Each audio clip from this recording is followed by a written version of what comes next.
ನಮಸ್ತೆ friends, video clarity ಸ್ವಲ್ಪ ಕಡಿಮೆ ಇದೆ. ಯಾಕಂತ ಹೇಳಿದರೆ ಸ್ವಲ್ಪ ಲೆನ್ಸಲ್ಲಿ ಪ್ರಾಬ್ಲಮ್ ಉಂಟು. ಆದ್ದರಿಂದ ಸ್ವಲ್ಪ ಮೊಬೈಲಲ್ಲಿ ಅಂದರೆ ನಿಮಗೆ ಕ್ಲಾರಿಟಿಯಾಗಿ ಸಿಗ್ತಾ ಇಲ್ಲ ವಿಡಿಯೋ.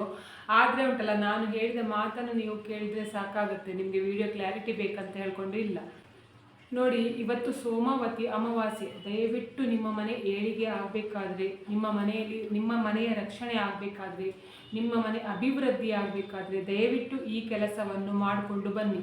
ಏನು ಕೂಡ ಕಷ್ಟ ಇಲ್ಲ, ತುಂಬ ಹಣ ಖರ್ಚು ಮಾಡಬೇಕು ಅಂತ ಹೇಳ್ಕೊಂಡು ಕೂಡ ಇಲ್ಲ. ನೀವು ಇವತ್ತು ಬಿಟ್ಟರೆ ಏನಾಗುತ್ತೆ ಅಂತ ಹೇಳಿದರೆ ಇನ್ನು 3 ವರ್ಷ ಕಾಯಬೇಕಾಗುತ್ತೆ. 3 ವರ್ಷದಲ್ಲಿ ಏನೇನು ಆಗಿ ಹೋಗುತ್ತೋ ಅಂತ ಹೇಳ್ಕೊಂಡು ಹೇಳಲಿಕ್ಕಾಗೋದಿಲ್ಲ. ಯಾಕಂತ ಹೇಳಿದರೆ ಇವಾಗಿನ ಜನರು ಯಾವ ಥರ ಆಗಿದ್ದಾರೆ ಅಂತ ಹೇಳಿದರೆ, ಅವರು ಏಳಿಗೆ ಆಗಲಿಲ್ಲ ಅಂತ ಹೇಳಿದ್ರು ಕೂಡ ಪರವಾಗಿಲ್ಲ, ಬೇರೆಯವರು ಕೂಡ ಏಳಿಗೆ ಆಗಬಾರ್ದು ಅಂತ ಹೇಳ್ಕೊಂಡು ಬಯಸುವವರೇ ಜಾಸ್ತಿ. ಆದ್ದರಿಂದ ನಾನು ಹೇಳ್ತಿರೋದು, ದಯವಿಟ್ಟು ಉಂಟಲ್ಲ, ಇವತ್ತು ಈ ವಿಡಿಯೋ ನಿಮಗೆ ನೋಡಿದ ಕೂಡಲೇ ಇವತ್ತು ಸಾಯಂಕಾಲವೇ ಈ ಕೆಲಸವನ್ನು ಮಾಡಿ. ನೋಡಿ, ನಾವು ಮಹಾಲಕ್ಷ್ಮಿಯನ್ನು ಒಲಿಸ್ಕೊಳ್ಬೇಕಾದ್ರೆ ಉಂಟಲ್ಲ, ಅಥವಾ ದೇವಿಯರನ್ನು ಒಲಿಸ್ಕೊಳ್ಳಿಕ್ಕೆ ಅಮಾವಾಸ್ಯೆ ತುಂಬ ಒಳ್ಳೆಯದು ಅಂತ ಹೇಳ್ಕೊಂಡು ಹೇಳ್ತಾರೆ. ಅಮಾವಾಸ್ಯೆ ದಿವಸ ನೋಡಿ, ನೀವು ದೇವಸ್ಥಾನಕ್ಕೆ ಹೋದರೂ ಕೂಡ ಅಲ್ಲಿ ತುಂಬ ಜನ ಇರ್ತಾರೆ, ಆಯ್ತು. ಅಂದರೆ ದೇವರ ದರ್ಶನಕ್ಕೆ ಅಂತ ಹೇಳ್ಕೊಂಡು ಬಂದಿರ್ತಾರೆ. ಅದರಲ್ಲೂ ಕೂಡ ದೇವಿಯ ದೇವಸ್ಥಾನದಲ್ಲಿ ಅಂತೂ ಜಾಸ್ತಿ ಜನ ಇರ್ತಾರೆ. ಯಾಕಂತ ಹೇಳಿದರೆ, ನೀವು ಏನೇ ಬೇಡಿಕೊಂಡ್ರೂ ಕೂಡ ಅಮಾವಾಸ್ಯೆ ದಿವಸ ಏನಾಗುತ್ತೆ ಅಂತ ಹೇಳಿದರೆ ನಿಮ್ಮ ಆಸೆ ಈಡೇರುತ್ತೆ ಅಂತ ಹೇಳ್ಕೊಂಡು ಹೇಳ್ತಾರೆ. ತುಂಬ ಜನರಿಗೆ ಏನು ಪ್ರಾಬ್ಲಮ್ ಆಗುತ್ತೆ ಅಂತ ಹೇಳಿದರೆ, ಅಂದರೆ ದುಡ್ಡು ಬೇಕಾದಷ್ಟು ಸಂಪಾದನೆ ಮಾಡ್ತಾರೆ ಆಯಿತಾ, ತಿಂಗಳಲ್ಲಿ ಕೊನೆಯಲ್ಲಿ ಮಾತ್ರ ಉಂಟಲ್ಲ, ಅವರ ಹತ್ರ ಎಂಥ ಸಹ ಹಣ ಉಳಿಯೋದಿಲ್ಲ. ಇಲ್ಲ ಅಂತ ಹೇಳಿದ್ರೆ ಸಾಲದ ಸಮಸ್ಯೆಯಲ್ಲಿ ಇರ್ತಾರೆ. ಇಲ್ಲ ಅಂತ ಹೇಳಿದ್ರೆ ಒಳ್ಳೆ ಕೆಲಸಕ್ಕೆ ಹೋಗಬೇಕು ಅಂತ ಹೇಳ್ಕೊಂಡು ಟ್ರೈ ಮಾಡಿದ್ರು ಕೂಡ ಒಳ್ಳೆ ಕೆಲಸ ಸಿಗ್ತಾ ಇರೋದಿಲ್ಲ, ಅಥವಾ ಏನೇ ಮಾಡಿದ್ರು ಕೂಡ ಏಳಿಗೆ ಆಗ್ತಾ ಇರೋದಿಲ್ಲ. ನಮ್ಮ ಮನೆಯಲ್ಲೇ ಮಾತ್ರ ಯಾಕೆ ಈ ಥರ ಕಷ್ಟ ಅಂತ ಹೇಳ್ಕೊಂಡು ಇರುತ್ತೆ. ಕೆಲವರ ಮನೇಲಿ ಏನಾಗುತ್ತೆ ಅಂತ ಹೇಳಿದ್ರೆ ಕಣ್ಣಿನ ದೃಷ್ಟಿ ಸಮಸ್ಯೆ ಇರ್ಬೋದು. ಇಲ್ಲ ಅಂತ ಹೇಳಿದ್ರೆ ಕಣ್ಣಿನ ದೃಷ್ಟಿ ಅಂತ ಹೇಳಿದ್ರೆ ಕೆಟ್ಟ ಕಣ್ಣಿನ ದೃಷ್ಟಿ, ಯಾರಾದರೂ ಕೆಟ್ಟ ಕಣ್ಣಿನ ದೃಷ್ಟಿ ಹಾಕ್ತಾರಲ್ವ, ಅದಕ್ಕೆ ಹೇಳಿದ್ದು ನಾನು.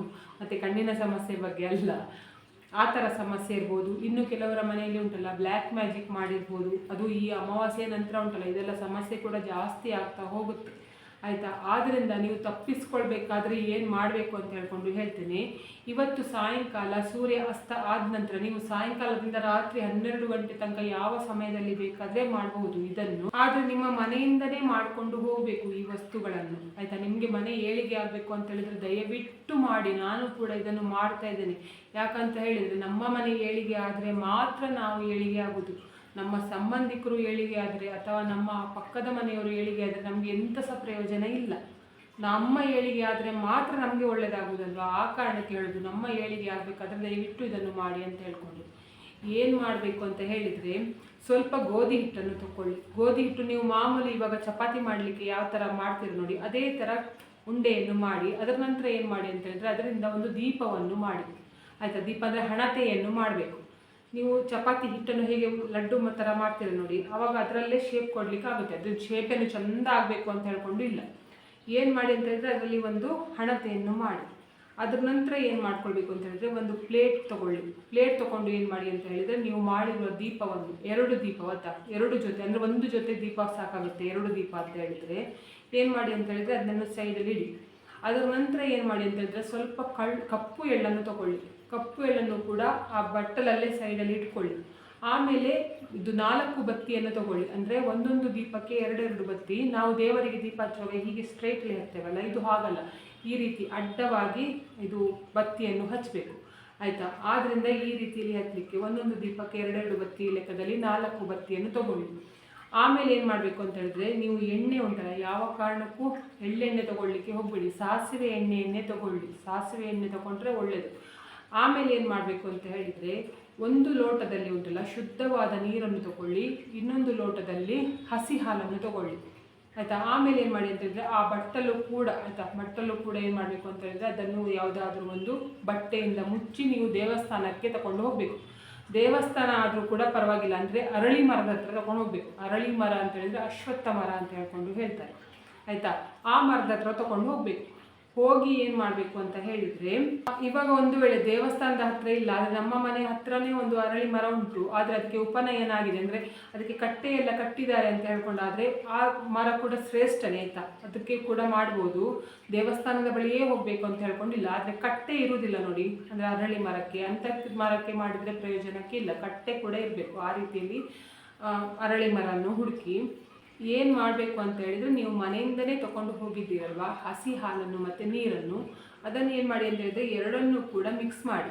ಎರಡನ್ನೂ ಕೂಡ ಮಿಕ್ಸ್ ಮಾಡಿ ಏನು ಮಾಡಬೇಕು ಅಂತ ಹೇಳಿದ್ರೆ ಅದಕ್ಕೆ ಸ್ವಲ್ಪ ಕಪ್ಪೆಳ್ಳನ್ನು ಹಾಕಿ ಏನು ಮಾಡಿ ಅಂತ ಹೇಳಿದ್ರೆ ಮರದ ಬುಡಕ್ಕೆ ಹಾಕಬೇಕು. ಆಯಿತಾ? ಆ ಹಾಲು ಮತ್ತು ನೀರು ಮತ್ತು ಕಪ್ಪೆಳ್ಳನ್ನು ಮಿಕ್ಸ್ ಮಾಡಿಕೊಂಡು ಮರದ ಬುಡಕ್ಕೆ ಹಾಕಬೇಕು. ಅದರ ನಂತರ ಏನು ಮಾಡಬೇಕು ಅಂತ ಹೇಳಿದ್ರೆ ಅದೇ ಜಾಗದಲ್ಲಿ ನೀವೇನು ಮಾಡಿ ಅಂತ ಹೇಳಿದರೆ ನೀವು ತಗೊಂಡು ಮನೆಯಿಂದ ಮಾಡ್ಕೊಂಡು ಹೋಗಿದ್ದೀರ ನೋಡಿ ದೀಪ, ಆ ದೀಪವನ್ನು ಕೂಡ ಆ ಜಾಗದಲ್ಲಿ ಇಟ್ಟು ಅದಕ್ಕೆ ಏನು ಮಾಡಬೇಕು ಅಂತ ಹೇಳಿದರೆ ಬತ್ತಿಯನ್ನು ಹಾಕಬೇಕು. ಬತ್ತಿ ಈ ರೀತಿಯಲ್ಲಿ ಇಡಬೇಕು. ಹಾಕಿ ಆದ ನಂತರ ಅದಕ್ಕೆ ಸಾಸಿವೆ ಎಣ್ಣೆಯನ್ನು ಹಾಕಿ ಸ್ವಲ್ಪ ಅದಕ್ಕೆ ಕೂಡ ಉಂಟಲ್ಲ ನೀವು ಕಪ್ಪು ಎಳ್ಳನ್ನು ಹಾಕಬೇಕು ಎಣ್ಣೆಗೆ. ಅದರ ನಂತರ ಏನು ಮಾಡಬೇಕು ಅಂತ ಹೇಳಿದ್ರೆ ದೀಪವನ್ನು ಹಚ್ಚಬೇಕು. ಇದು ಏನಾಗುತ್ತೆ ಅಂತ ಹೇಳಿದರೆ ನಿಮ್ಮದು ಪಿತೃಗಳಿಗೆ ಇದರಿಂದ ಏನಾಗುತ್ತೆ ಅಂತ ಹೇಳಿದ್ರೆ ಮೋಕ್ಷ ಸಿಗುತ್ತೆ. ಅಥವಾ ನಿಮಗೆ ಪಿತೃದೋಷ ಇದ್ದರೆ ಅಥವಾ ಏನಾದರೂ ಪಿತೃಗಳದ್ದು ಕೆಲಸ ಎಲ್ಲ ಮಾಡದೆ ಹಾಗೆ ಇದ್ರೆ ಉಂಟಲ್ಲ ಅದೆಲ್ಲ ಸರಿಯಾಗುತ್ತೆ ಅಂತ ಹೇಳ್ಕೊಂಡು ಹೇಳ್ತಾರೆ. ಅದನ್ನು ನೀವು ಸರಿ ಮಾಡಿಕೊಂಡ್ರೆ ಮಾತ್ರ ನಿಮ್ಮ ಮನೆ ಏಳಿಗೆ ಆಗೋದು. ಆಯಿತಾ? ಯಾವ ಸಾಡೆ ಸಾತಾಗಲಿ ಅಥವಾ ಯಾವುದೇ ನಿಮಗೆ ಏನೇ ದೋಷ ಇದ್ದರೂ ಕೂಡ ಪಿತೃಗಳ ಸೇವೆ ಮಾಡಿದರೆ ಆ ದೋಷ ಆಗೋದಿಲ್ಲ ಅಂತ ಹೇಳ್ಕೊಂಡು ಹೇಳ್ತಾರೆ. ಅಥವಾ ನಿಮಗೆ ಆ ದೋಷ ಬರುವುದಿಲ್ಲ ಅಂತ ಹೇಳ್ಕೊಂಡು ಹೇಳ್ತಾರೆ. ಆದ್ದರಿಂದ ದಯವಿಟ್ಟು ಈ ಕೆಲಸವನ್ನು ಮಾಡಿ. ದೀಪ ಹಚ್ಚಿದ ನಂತರ ಏನು ಮಾಡಿ ಅಂತ ಹೇಳಿದ್ರೆ ಅರಳಿ ಮರಕ್ಕೆ ನೀವು ಸುತ್ತು ಬಂದು ಏನು ಮಾಡಿ ಅಂತ ಹೇಳಿದ್ರೆ ಸ್ವಲ್ಪ ಹೊತ್ತು ಅಲ್ಲಿ ಕೂತ್ಕೊಂಡು ಅರಳಿ ಮರದ ಹತ್ರ ಕೂತ್ಕೊಂಡು ನಿಮ್ಮ ಪಿತೃಗಳ ಹತ್ರ ಹೇಳ್ಕೊಳ್ಳಿ. ಏನಂತ ಹೇಳಿದ್ರೆ ನಮ್ಮ ಮನೇಲಿ ಇಂತಹ ಕಷ್ಟದ ಪರಿಸ್ಥಿತಿ ಉಂಟು. ಆಯಿತಾ? ನಿಮಗೆ ದೇವರು ಆಶೀರ್ವಾದ ಕೊಡುವುದಕ್ಕಿಂತ ಪಿತೃಗಳ ಆಶೀರ್ವಾದ ತುಂಬ ಒಳ್ಳೆಯದು. ಯಾಕಂತ ಹೇಳಿದರೆ ಪಿತೃಗಳು ಉಂಟಲ್ಲ ಏನು ಮಾಡ್ತಾರೆ ಅಂತ ಹೇಳಿದ್ರೆ ನಿಮ್ಮ ಮನಸ್ಸಿನಲ್ಲಿ ಎಂತೆಲ್ಲ ಆಸೆ ಉಂಟು ನೋಡಿ, ಅದು ಅವರೇ ಹೋಗಿ ದೇವರ ಹತ್ರ ಹೇಳ್ತಾರಂತೆ, ನನ್ನ ಮಕ್ಕಳು ತುಂಬ ಕಷ್ಟಪಡ್ತಾ ಇದ್ದಾರೆ ಅಥವಾ ನಮ್ಮ ಮಕ್ಕಳು ತೊಂದರೆಯಲ್ಲಿದ್ದಾರೆ, ಅವರನ್ನು ಒಳ್ಳೆಯದು ಮಾಡು ಅಂತ ಹೇಳ್ಕೊಂಡು ಅವರೇ ಹೋಗಿ ಹೇಳ್ತಾರಂತೆ ದೇವರ ಹತ್ರ. ಆದ್ದರಿಂದ ನೀವು ಪಿತೃಗಳ ಹತ್ರನೇ ಹೇಳಬೇಕು. ಅರಳಿ ಮರದ ಹತ್ರ ಕೂತ್ಕೊಂಡು ಏನು ಮಾಡಬೇಕು ಅಂತ ಹೇಳಿದ್ರೆ ನಿಮ್ಮ ಸಮಸ್ಯೆಗಳನ್ನೆಲ್ಲ ಹೇಳ್ಕೊಳ್ಳಿ. ಅಳ್ಳಿಕ್ಕೆ ಹೋಗಬೇಡಿ, ಕಣ್ಣಲ್ಲಿ ನೀರು ಹಾಕಲಿಕ್ಕೆ ಹೋಗಬೇಡಿ. ಆಯಿತಾ? ನೀವು ಕಣ್ಣಲ್ಲಿ ನೀರು ಹಾಕಿದರೆ ಪಿತೃಗಳಿಗೆ ನಿಮಗೆ ಅದನ್ನು ನೋಡಲಿಕ್ಕಾಗೋದಿಲ್ಲ, ಅವರಿಗೂ ಕೂಡ ಒಳ್ಳೆಯದಾಗೋದಿಲ್ಲ ಅಂತ ಹೇಳ್ಕೊಂಡು ಹೇಳ್ತಾರೆ. ಅದರಿಂದ ನಿಮ್ಮ ಎಲ್ಲ ಸಮಸ್ಯೆಗಳನ್ನು ಕೂಡ ಹೇಳ್ಕೊಂಡು ಏನು ಮಾಡಿ ಅಂತ ಹೇಳಿದ್ರೆ ಆ ದೀಪವನ್ನು ನೋಡಬಾರ್ದು. ಆಯಿತಾ? ತಿರುಗಿ ಸೀದಾ ಮನೆಗೆ ಬರಬೇಕು. ಆಯಿತಾ? ಮನೆಗೆ ಬಂದು ಏನು ಮಾಡಬೇಕು ಅಂತ ಹೇಳಿದ್ರೆ ಕೈ ಕಾಲು ಮುಖ ತಗೊಂಡು ತೊಳ್ಕೊಂಡು ಮನೆ ಒಳಗಡೆ ಬನ್ನಿ. ನೋಡಿ, ಈ ಕೆಲಸವನ್ನು ಒಬ್ಬರು ಮಾಡಿಕೊಂಡು ಬನ್ನಿ. ಆಯಿತಾ? ಗಂಡಸರು ಬೇಕಾದರೆ ಮಾಡ್ಬೋದು, ಹೆಂಗಸರು ಕೂಡ ಮಾಡ್ಬೋದು. ಮತ್ತೊಬ್ಬರು ಏನು ಮಾಡಬೇಕು ಅಂತ ಹೇಳಿದ್ರೆ ಮನೆಯಲ್ಲೇ ಗೋಧೂಳಿ ಸಮಯ ಅಂತ ಹೇಳ್ಕೊಂಡು ಹೇಳ್ತಾರೆ. ಗೋಧೂಳಿ ಸಮಯ ಅಂತ ಹೇಳಿದ್ರೆ ಹಸುಗಳು ಮೇಯಿಸ್ಕೊಂಡು ಬರುವ ಸಮಯ, ಅಂದರೆ ಅವರವರ ಮನೆಗೆ ಬರುವ ಸಮಯ. ಇಲ್ಲ ಅಂತ ಹೇಳಿದರೆ ಮಹಾಲಕ್ಷ್ಮಿ ಬರುವ ಸಮಯ ಅಂತ ಹೇಳ್ಕೊಂಡು ಕೂಡ ಹೇಳ್ತಾರೆ. ಸಾಯಂಕಾಲ 6 ಗಂಟೆಯಿಂದ 7 ಗಂಟೆಯ ಸಮಯ. ನೀವೇನು ಮಾಡಬೇಕು ಅಂತ ಹೇಳಿದರೆ ನಿಮ್ಮ ಮನೆಗೆ ಉಂಟಲ್ಲ ಇಳಿ ತೆಗಿಬೇಕು. ಆಯಿತಾ? ನಿಂಬೆ ಹಣ್ಣಿನಿಂದ ಫಸ್ಟು ಇಳೆ ತೆಗೀರಿ. ಇಳೆ ತೆಗೆದು 2 ಪೀಸ್ ಮಾಡಿ, ಒಂದು ನಿಂಬೆ ಹಣ್ಣಿಗೆ ಅರಶಿನ, ಒಂದು ಸ್ವಲ್ಪ ಕುಂಕುಮವನ್ನು ಹಾಕಿ ಆ ಕಡೆ ಈ ಕಡೆ ಇಡಿ. ಅದರ ನಂತರ ಏನು ಮಾಡಬೇಕು ಅಂತ ಹೇಳಿದರೆ 2 ದೀಪವನ್ನು ಹಚ್ಚಬೇಕು. ಮಣ್ಣಿನ ದೀಪ ಆದರೆ ತುಂಬ ಶ್ರೇಷ್ಠ. ಆಯಿತಾ? ನೀವು ಅಂದರೆ ಬೇರೆ ದೀಪ ಕೂಡ ಹಚ್ಬೋದು, ಆದರೆ ಮಣ್ಣಿನ ದೀಪದಲ್ಲಿ ತುಪ್ಪವನ್ನು ಹಾಕಿ ದೀಪ ಹಚ್ಚಿದರೆ ಒಳ್ಳೆಯದಾಗುತ್ತೆ ಅಂತ ಹೇಳ್ಕೊಂಡು ಹೇಳ್ತಾರೆ. ಅದ್ರ ನಂತರ ಏನು ಮಾಡಬೇಕು ಅಂತ ಹೇಳಿದ್ರೆ ಮನೆ ಒಳಗಡೆಗೆ ಬಂದು ಮಹಾಲಕ್ಷ್ಮಿ ಪೂಜೆ ಮಾಡಬೇಕು. ಇವತ್ತು ಮಹಾಲಕ್ಷ್ಮಿ ಪೂಜೆ ಮಾಡಬೇಕು. ಜೊತೆಗೆ ಮಹಾಲಕ್ಷ್ಮಿಯ ಮಂತ್ರವನ್ನು ಆದಷ್ಟು ಇವತ್ತು ಹಾಕ್ತಾ ಇರಿ. ನೀವು ಯಾವುದೆಲ್ಲ ಮಹಾಲಕ್ಷ್ಮಿ ಮಂತ್ರ ಸಿಗ್ತದೆ ನೋಡಿ, ಪ್ರತಿಯೊಂದು ಮಹಾಲಕ್ಷ್ಮಿ ಮಂತ್ರ ಅಥವಾ ಮಹಾಲಕ್ಷ್ಮಿ ಭಜನೆ ನೀವು ಬಾಯಲ್ಲಿ ಹೇಳಿದರೂ ಕೂಡ ಪರವಾಗಿಲ್ಲ, ಅಥವಾ ಮೊಬೈಲ್ನಲ್ಲಿ ಹಾಕಿ ಕೇಳಿಸ್ಕೊಂಡ್ರೂ ಕೂಡ ಪರವಾಗಿಲ್ಲ. 6 ಗಂಟೆಯಿಂದ 7 ಗಂಟೆ ತನಕ ದಯವಿಟ್ಟು ಟಿವಿಗಳನ್ನೆಲ್ಲ ಆಫ್ ಮಾಡಿ ಉಂಟಲ್ಲ, ನಿಮ್ಮ ಮನೆಯಲ್ಲಿ ಮಹಾಲಕ್ಷ್ಮಿ ಮಂತ್ರ ಮಾತ್ರ ಕೇಳುವ ಹಾಗೆ ಮಾಡಿ.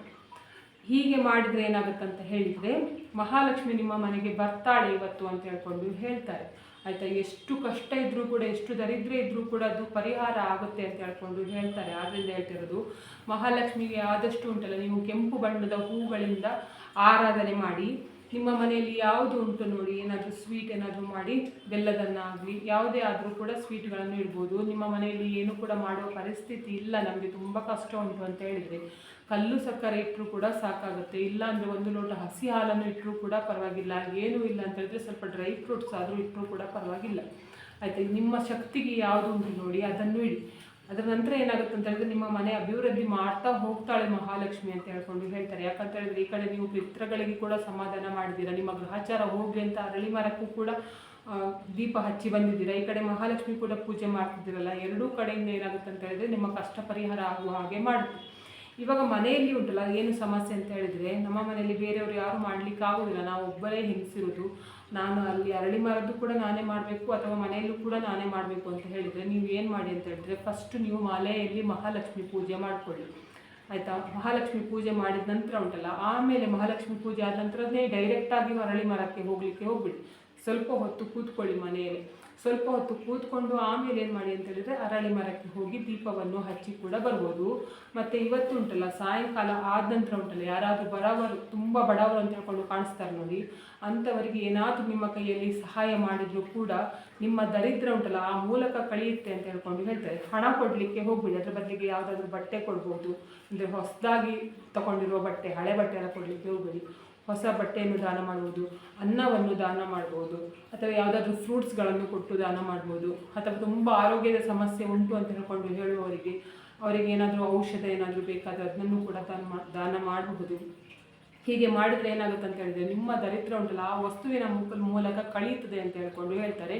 ನಿಮ್ಮ ಮನೆಯಲ್ಲಿ ಶಾಶ್ವತವಾಗಿ ಮಹಾಲಕ್ಷ್ಮಿ ನೆಲೆಸ್ತಾಳೆ ಅಂತ ಹೇಳ್ಕೊಂಡು ಹೇಳ್ತಾರೆ. ಅದೇ ರೀತಿಯಲ್ಲಿ ನಿಮಗೆ ನೋಡಿ ಪ್ರತಿ ಸಲ ಕೂಡ ದಾನ ಮಾಡುವ ಹಾಗೆ ತುಂಬ ದಾನ ಮಾಡುವ ಹಾಗೆ ಮಹಾಲಕ್ಷ್ಮಿ ಅನುಗ್ರಹ ಕೊಡ್ತಾಳೆ ಅಂತ ಹೇಳ್ಕೊಂಡು ಹೇಳ್ತಾರೆ. ಆದ್ದರಿಂದ ಇದನ್ನು ಕೂಡ ಮಾಡಿ. ಅದ್ರ ನಂತರ ನಾಳೆ ಏನು ಮಾಡಬೇಕು ಅಂತ ಹೇಳಿದರೆ, ನೀವು ಇದು ಮನೆಯ ಬಾಗಿಲಿಗೆ ಉಂಟಲ್ಲ ಇದು ನಿವಾಳಿಸಿ ಹಾಕಿದ್ರಲ್ಲ, ಅಂದರೆ ಅರಶಿನ ಮತ್ತು ಕುಂಕುಮ ಹಚ್ಚಿ ನಿಂಬೆಹಣ್ಣನ್ನು ಇಟ್ಟಿದ್ರಲ್ಲ, ಅದನ್ನು ಏನು ಮಾಡಿ ಅಂತ ಹೇಳಿದರೆ 3 ರಸ್ತೆ ಸೇರುವ ಜಾಗದಲ್ಲಿ ಹೋಗಿ ಎಸೆದು ಬನ್ನಿ. 3 ರಸ್ತೆ ಸೇರುವ ಜಾಗದಲ್ಲಿ ಎಸಿಲಿಕ್ಕೆ ಆಗಲಿಲ್ಲ ಅಂತ ಹೇಳಿದ್ರೆ ಯಾವುದಾದ್ರೂ ಮರದ ಕೆಳಗೆ ಹಾಕಿ ಕೂಡ ಬರ್ಬೋದು. ನಿಮ್ಮ ಮನೆಯಲ್ಲೇ ಇಟ್ಕೊಳ್ಳಿಕ್ಕೆ ಹೋಗ್ಬೇಡಿ, ನಮ್ಮ ಮನೆಯಲ್ಲಿ ಫಾಲ್ಟ್ ಉಂಟು ಅದಕ್ಕೆ ಹಾಕ್ತೇನೆ ಅಥವಾ ಅಲ್ಲಿ ಬಿಸಾಕ್ತೇನೆ ಇಲ್ಲಿ ಬಿಸಾಕ್ತೇನೆ ಮಾಡಲಿಕ್ಕೆ ಹೋಗ್ಬೇಡಿ, ಕಸಕ್ಕೆ ಬಿಸಾಕ್ತೇನೆ ಅಂತ. ಅದನ್ನು ಒಂದೇ ಉಂಟಲ್ಲ 3 ರಸ್ತೆ ಸೇರುವ ಜಾಗದಲ್ಲಿ ಹಾಕಬೇಕು. ಇಲ್ಲ ಅಂತ ಹೇಳಿದರೆ ಯಾವುದಾದ್ರೂ ಮರದ ಕೆಳಗಡೆ ಹಾಕಿ ಬರಬೇಕು. ಇಲ್ಲ ಅಂತ ಹೇಳಿದರೆ ಹರಿಯುವ ನೀರಿನ ಕೆಳಗಡೆ ಹಾಕಿ ಬರಬೇಕು. ಯಾಕೆ ಅಂತ ಹೇಳಿದರೆ ದರಿದ್ರ ನಿಮ್ಮ ಮನೆಯಿಂದ ತೊಲಗಬೇಕು ಅಂತ. ನೀವು ಆ ನಿಂಬೆಹಣ್ಣನ್ನು ನಿಮ್ಮ ಮನೆಯ ಕಸದ ಬುಟ್ಟಿಗೆ ಹಾಕಿದರೆ, ಇಲ್ಲ ಅಂತ ಹೇಳಿದರೆ ನಿಮ್ಮ ಫಾಟಲ್ಲೇ ಹಾಕಿದರೆ ಏನಾಗುತ್ತೆ ಅಂತ ಹೇಳಿದರೆ ಅದು ದರಿದ್ರ ಅಲ್ಲೇ ಇರುತ್ತೆ. ಆದ್ದರಿಂದ ಈ ತಪ್ಪನ್ನು ಮಾಡಲಿಕ್ಕೆ ಕೂಡ ಹೋಗಬೇಡಿ. ನೋಡಿ, ಇವತ್ತು ಸೋಮವತಿ ಅಮಾವಾಸ್ಯೆ ಏನು ಮಾಡಬೇಕು ಅಂತ ಹೇಳ್ಕೊಂಡು ನಾನು ಹೇಳಿಕೊಟ್ಟಿದ್ದೇನೆ. ಇವತ್ತಿನ ವಿಡಿಯೋ ನಿಮಗೆ ಇಷ್ಟ ಆದರೆ ಪ್ಲೀಸ್ ವಿಡಿಯೋಕ್ಕೆ ಲೈಕ್ ಮಾಡಿ, ಆದಷ್ಟು ಜನರಿಗೆ ವಿಡಿಯೋವನ್ನು ಶೇರ್ ಮಾಡಿ, ಕಮೆಂಟ್ ಮಾಡಿ, ನನ್ನ ಚಾನಲ್ಗೆ ಸಬ್ಸ್ಕ್ರೈಬ್ ಆಗಿ ಒಂದು ಸಪೋರ್ಟ್ ಸಿಕ್ಕಿದೆ ಹಾಗೆ ಆಗ್ತದೆ. ಮತ್ತು ನಾನು ಹೀಗೆ ಒಳ್ಳೆ ವಿಡಿಯೋನ ನಿಮ್ಮ ಜೊತೆಗೆ ಶೇರ್ ಮಾಡ್ತೇನೆ. ಇವತ್ತಿನ ವಿಡಿಯೋ ಯಾರು ನೋಡಿದರೆ ಅಥವಾ ನೋಡಲಿಲ್ಲ ಎಲ್ಲರಿಗೂ ಕೂಡ ಒಳ್ಳೆಯದಾಗಲಿ ಅಂತ ನಾನು ಕೂಡ ದೇವರಲ್ಲಿ ಬಿಡ್ಕೊತಿದ್ದೇನೆ. ಎಲ್ಲರಿಗೂ ಒಳ್ಳೆಯದಾಗಲಿ.